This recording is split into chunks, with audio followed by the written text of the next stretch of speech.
Welcome to the Writer Groupie Podcast. I'm Kim Smith, the writing guru, bringing you discussions, insights, and insider details on planning, producing, promoting, and profiting as a writer. This is a podcast by writers for writers. You can find out more about Writer Groupie at www.kimsmithauthor.com. And here's the next episode of Writer Groupie. Welcome to Writer Groupie. I am here with Tom Lucas, author of Letter to the Corinthians and many other great and awesome things. Tom, thanks for coming on tonight. I really appreciate it. And you were just telling me about an organization or an event called Bizarro something or other. Okay, so first of all, thanks for having me on. Bizarro is a genre of fiction that is essentially a subgenre of weird fiction, and for those of you listening to the show, if you're familiar with slipstream, surrealism, things of that nature, Bizarro is sort of in that sphere. If we were to put a diagram up on the wall, Bizarro would be in that neighborhood. It's very hard to kind of pin a specific definition on it. Within the genre, you have people who work with horror, humor, science fiction, and then there's stuff that's just completely mind-bending.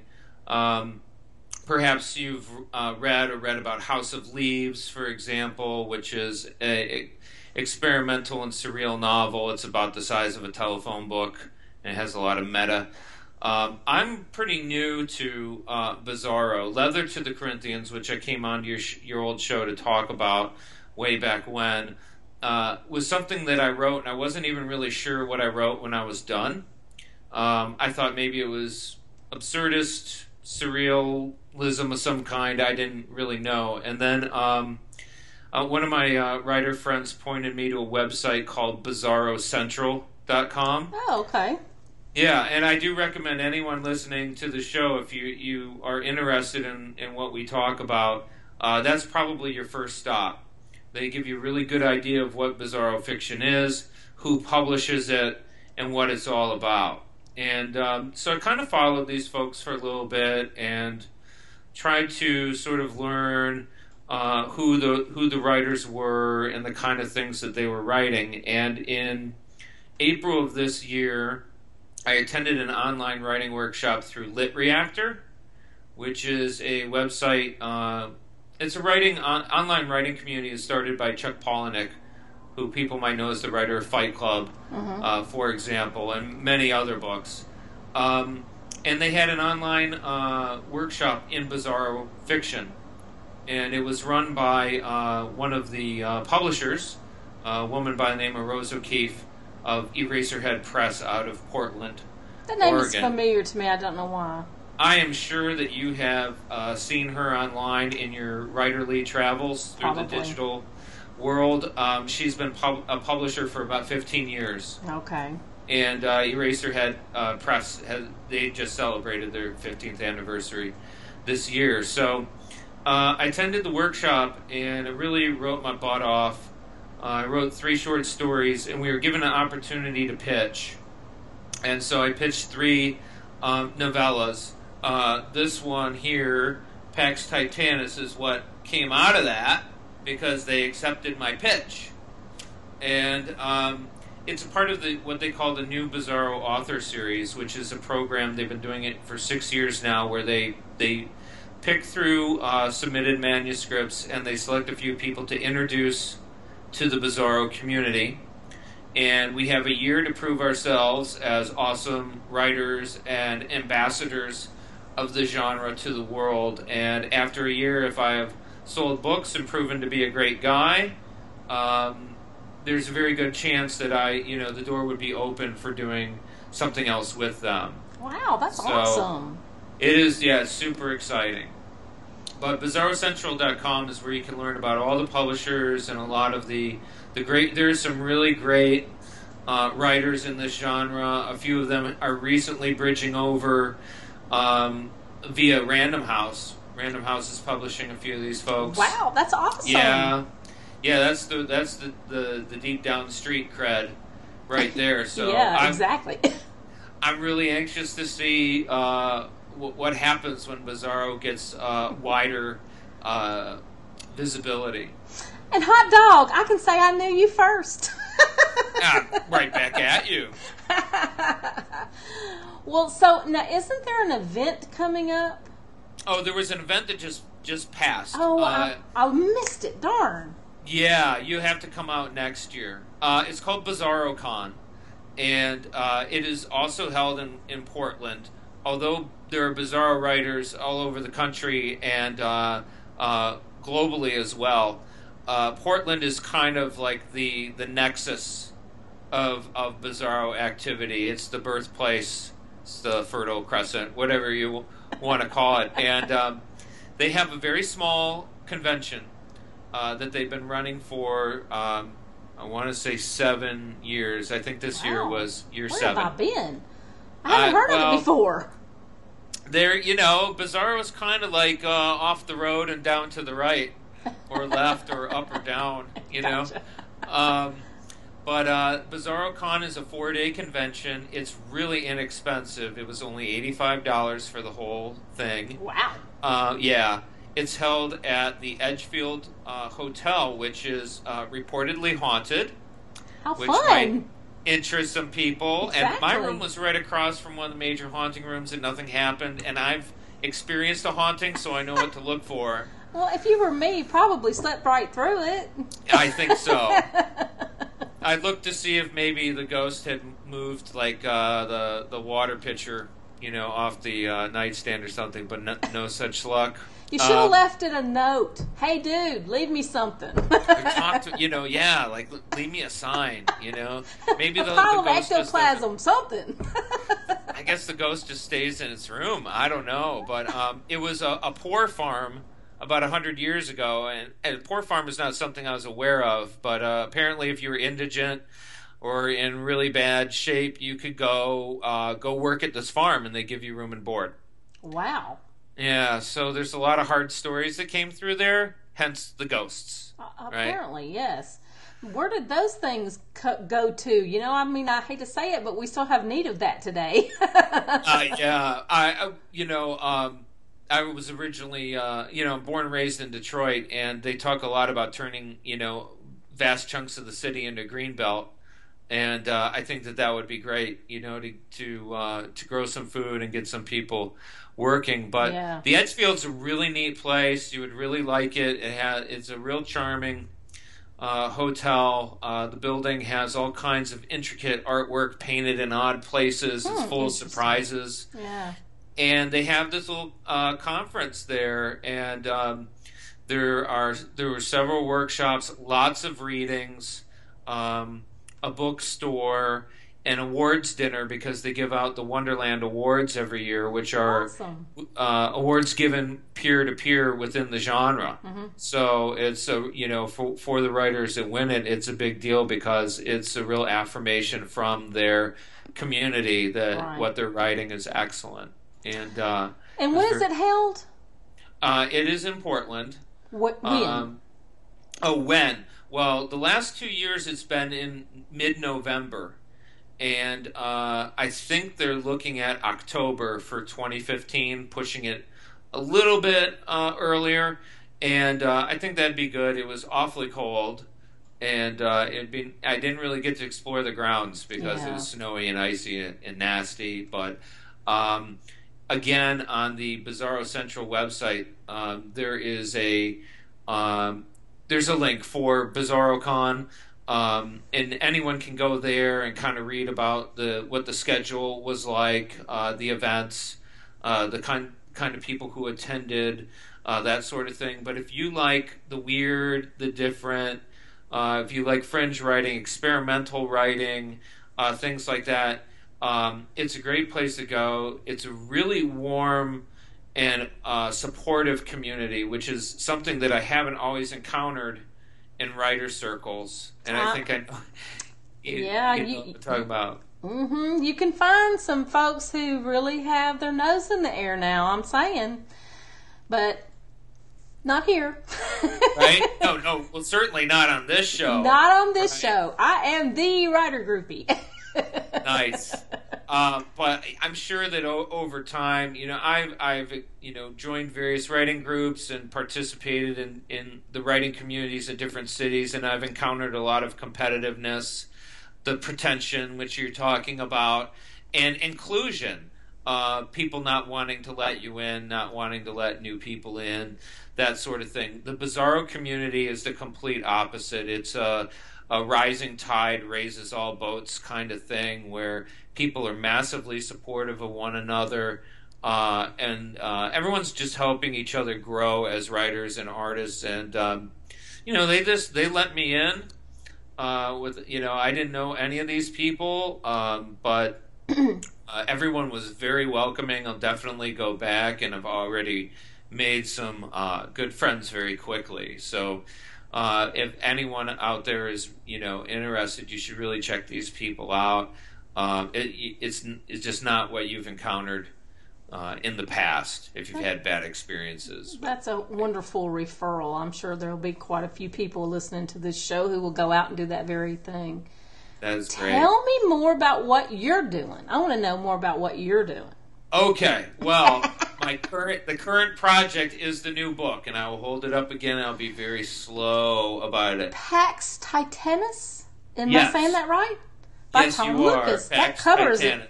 that cover is outstanding. That cover Like was that. painted by my friend Mark Beery out of Brooklyn, New York. And we went to college together about 25 years ago, and he was an accomplished painter back then. And my whole life I wanted to have a reason to commission a painting from him. And his brother actually did the cover of my previous book. His brother is a commercial illustrator and teacher. So Mark also runs a gallery in Brooklyn. So what Pax Titanus is, it's the story of a space gladiator who has to fight through a tournament in order to save his son who's been kidnapped by rebels of the Empire, sort of that thing. Sounds good. Well, it's got lots of action, and it's been compared to a video game kind of experience because the people he fights gets tougher and all that. But it's also a parody of the space opera, kind of genre or story. It has a lot of humor. A lot of the humor is pretty below the belt, you could say. It's the 13-year-old in you will probably giggle endlessly. Okay. I wouldn't consider it a literary achievement, but I think it's a lot of fun. And you know what? Seriously, as a writer, isn't that what we're supposed to do? We're supposed to have fun. It's supposed to be entertaining. We're supposed to be entertained first, and then we're supposed to share it and entertain someone else. I love being a writer. That is so true. I think a lot of us, for the writers that are listening, we kind of forget about the having fun part a lot of the time, because a lot of writing is work, but some stories are just really fun to tell. And I was just relieved to have an opportunity to write something that just was very fun to write. Because a lot of writing doesn't feel fun to me. It feels like work. Yeah. And it takes a long time to write a book, and it can get kind of, daunting at times. So it's pretty important that we have fun while we're doing it. Oh, man. I don't know if I'll be able to go back after, having the experience of writing this. I wrote it in a month. Oh, my goodness. Yeah, they gave me a month. I pitched 3 stories. This was one of them, and they said, that's great. This was at the end of June. They said, if you can have it to us by the end of July, we can go forward with it. They still obviously needed to read it and see that it met their standards, but I had my own personal NaNoWriMo in July. Wow. Yeah, I wrote 10,000 words a week for 3 weeks, and then I left a week for revisions. It's a novella. It's not a full-length novel, but it feels pushes... like a full-length novel when you're writing it, doesn't it? Oh, yeah. There was not much sleep to be had, so everything felt, bigger than it was. So, so far, it's gotten It's received 7 reviews on Amazon, so we're starting, but they've all been very good. Good. And I'm encouraged. You know. Isn't that weird how we have to have this approval from our peers or whatever you want to call that, and then once we get it, we're like, well, okay, well, maybe I'm not a hack after all. I don't know where I heard it from, but they said that when you hand over your writing to someone, you should feel like it's the greatest thing and the worst thing anyone's ever written at the same time. Yes. And I feel like that always. Yes. You know, supremely confident and horrified. Yes. You see me nodding. Yes. Why do you think that is? Why do you think it's such a nerve-wracking thing to hand your writing over to someone? I think it's because you spend this enormous amount of time all by yourself pouring what's in your head and heart out on the page, and it matters to you. It really matters to you. If you will just admit it, just fess up and say it. It matters to you. And to give it to somebody else, for them to inject their opinion about it, it's scary. It's very scary. If their opinion is not positive, it hurts. It's difficult. It's like being in a winter storm with your birthday suit, Yes. Chapped. Very chapped.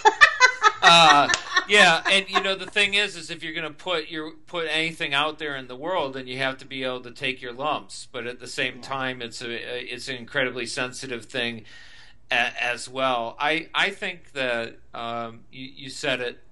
You pretty much nailed it. Writing to me is a little different than some other types of creative expression, such as music or painting, in that we don't get to hide behind our words. Our words tell the reader our creativity, our intelligence, our skill. There's no hiding behind it, And it is all subject to someone else's opinion. They may not like your voice. They may not think you're a good enough writer because you didn't put a comma here or you misspelled a word there. I mean, just because you didn't have it exactly the way they thought it ought to be, then they inject their opinion. That's difficult. That's difficult. But we do it, and I forget who said it. You write it, rinse, and repeat. You do it over and over and over. I had a student tell me that something that I thought was very, very astute, which was, he said, whether you have your writing rejected or accepted, it's the exact same result. You sit down and write something else, and then you write something else, and then you write something else, then you write something else. I've often wondered if I was more afraid of the fear of acceptance or the fear of rejection. Which one is the most terrifying? And I haven't decided yet. Wow, you just gave me something else to sort of ponder there, Yeah, because, you're afraid of acceptance. You could go to the moon, you know what I'm saying? Or you could be rejected and completely go the other direction. Right. And there's a lot of rejection, right? There is, and it's really up to the writer how they accept it. I try to turn everything negative into a positive because that's who I am. But some days you just can't. Yeah, there's some days you got to kind of. I like to go for a run or something like that. Like that's a good physical, for me. Yeah, and there's just days where it's a little harder to take. When you hang out with writers, you always share stories of rejection, and because it's part of the process. Yes, it's getting rejected a lot, and I once got a rejection in 20 minutes after submitting it, which has got to be a record of some kind. Hey, you need to start a contest. Right? Find out who has the shortest rejection time and see if you win.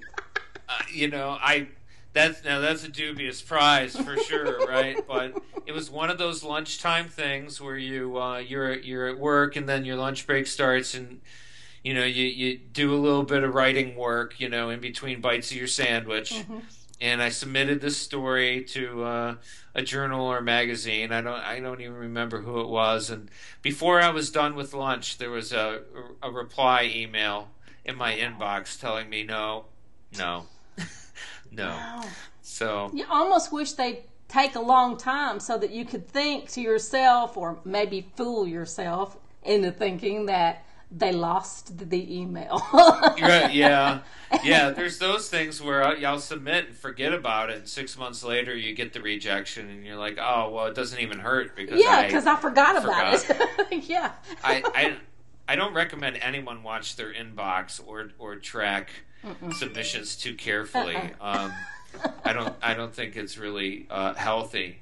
But yeah, I mean, rejection is a part of it, and but the thing is that I can't imagine doing anything else. Exactly. I really can't, and I'm envious of like plumbers, because I don't think plumbers lay awake at night wondering if they're going to be a success as a plumber. Yeah. I think they just get up and they're But good. Tom, I've written probably 6 or 7 books now. Yeah. And I've been with a traditional publisher, well, independent publisher, I won't say traditional. I've done it myself. I've kind of run the gamut with the whole thing. And in my opinion, it's like you get better the more you do it. So Yes. even if you might not be feeling so good about yourself as you lie awake at night thinking, am I any good? You do get better as you go along. So there's hope for us. Oh, you complete hope. I have lots of hope. Writing is something that you have to practice, and practice a lot of. You only get better through practice, and there are a lot of writers out there who are successful, both alive and dead, who if you believe their biography. They just woke up one day, wrote a book, and it was a bestseller. And they're all liars. They all worked for years on their craft and were rejected for years, like everyone else. And then their debut novel, out of nowhere, and all that. Yeah. And I don't know why people like that aren't willing to admit that you have to continue to work at your craft. It's the only way you get any better. And also, to sort of piggyback on what you said, I really do believe that persistence is the greatest thing that any writer can embrace. It's more so than talent, more so than all the social networking, blah, blah, blah. It's about staying in it and never quitting. That's the best advice I've heard anybody give yet. Oh, It well, really hey. is. All right, you got to put that on the number one, the descriptor for the show. Oh, I absolutely in this going in the show notes. Totally going in the show notes. You did a great job saying that, because I think everybody should hear that. Stay in it. Yes, You're in it to win it. Take your lumps. Take the constructive criticism. Work with it, and every great piece of writing requires a lot of revision and a lot of consideration. There's only a few out there that I think can just rip something out, and it's... Yeah. I mean, I suspect Neil Gaiman might be like that, but I don't know. Probably. At this point, he's been writing for a very long time, so I think he understands what to do. I think you're right. Well, listen, we are down to the last few minutes of our show. I am so excited that you came back on Writer Groupie. I want you to come back again. We just didn't have enough time. I guess I better keep writing and getting some books accepted. Exactly. So I'll just plug it one more time. First of all, I'll plug just Bizarro as a genre. Mm-hmm. If you are really tired with kind of the same old stuff that you're seeing, if you're someone who's really into sci-fi, or someone who's really into horror or fantasy, or even contemporary to a point, if you're just really tired of what you're seeing in terms of formula, I really suggest that you investigate the Bizarro books, and go to bizarrocentral.com. I have no affiliation with that website, but it is kind of like the place to go to learn about all this and explore the kind of people that are writing the books. Some of it can be lurid or shocking or transgressive, but also there's like wonderful books like Space Walrus, which I just finished. This is by Kevin Donaghy, and it'll make you cry. It's about an intelligent walrus who's on a space station, and he's training for a spacewalk, and he's unfortunately fallen in love with this human trainer, and that love cannot be quite returned to him. So you'll see some crazy stuff, and you'll see some things that are really not that much different from what you're used to, but it will challenge your sensibilities a little bit. And of course, start with Pax Titanus too, if you like that kind of a story. And don't forget to go to readtomlucas.com. Yes. To find my guest and all of his great work and ideas. I thank you so much for being with me tonight, Tom, and I look forward to you coming back on Writer Groupie just as soon as you can get back on here. Kim, thank you so much. This was a lot of fun. I was really happy. It was, and I'm excited, and I want you to come back real soon. I will. I'll talk about anything you want. I read the telephone book if you want. Oh. I can do that too. No. Okay. Thanks. Thank you for listening to this edition of Writer Groupie. For booking information, show notes, and more, visit kimsmithauthor.com.